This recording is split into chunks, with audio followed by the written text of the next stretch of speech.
So good morning. It is morning time here when I am recording. I have the lights on the porch outside just to make it a little bit easier to see the scripture verses that I want to share with all of you. So the last time I was outside recording these successes and failures from this recent sort of conversation at this event that I went to, I was sitting outside and I said it was a little chilly. It happened to be 37 that day that I recorded. I didn't have any shoes on, which that's not surprising, but I didn't know it was 37. It's in the 40s this morning, so it's not as chilly.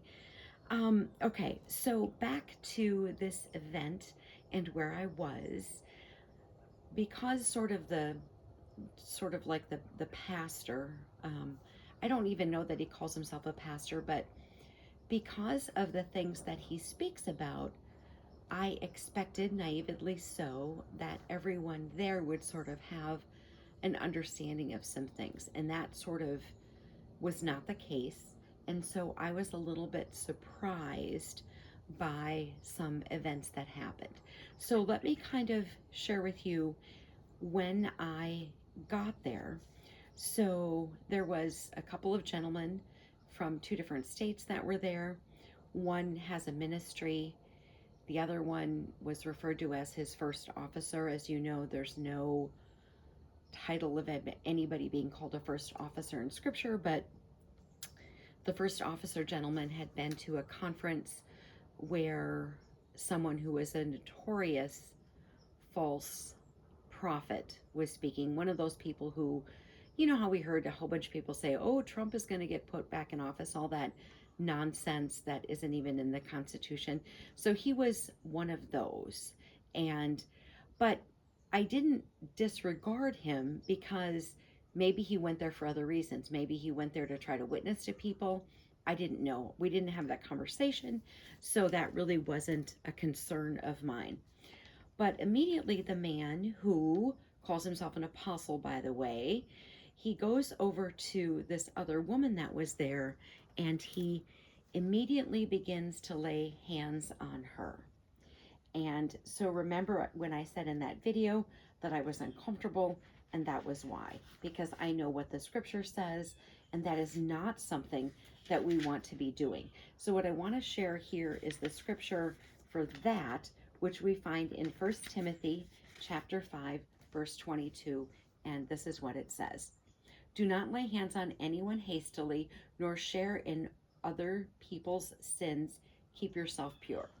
So he walks up, begins to lay hands on this woman, and she was very receptive of that and was like, give me what you have, whatever. I was super uncomfortable.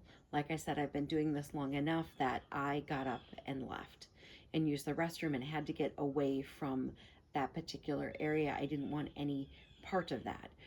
I didn't share that with anyone. It was shared later by sort of the preacher, the pastor of the group, later in the day, but I got up and I left. I wanted no part of that. The part that I failed on was when this man said he did not sin. You heard me correctly. He said that he did not sin. And I was so flabbergasted. I'm sure my mouth was open and I didn't even know what to say. And I still don't even know how somebody could think that they don't sin, whether he thinks sin has to be intentional or not. But he said he did not sin. And I was like, you don't sin? He said, no, ma'am. I'm always doing what the Father says, and he says that he never sins. This is what I should have said. 1 John 1:18 says this. Or excuse me, 1 John 1 verse 8. If we say we have no sin, we deceive ourselves, and the truth is not in us. So that should have been my response, but it wasn't. I was so flabbergasted and surprised that I didn't quote that, and I should have. And that was a failure on my part. But I was so stunned that somebody would be so arrogant and so prideful to think that they don't sin.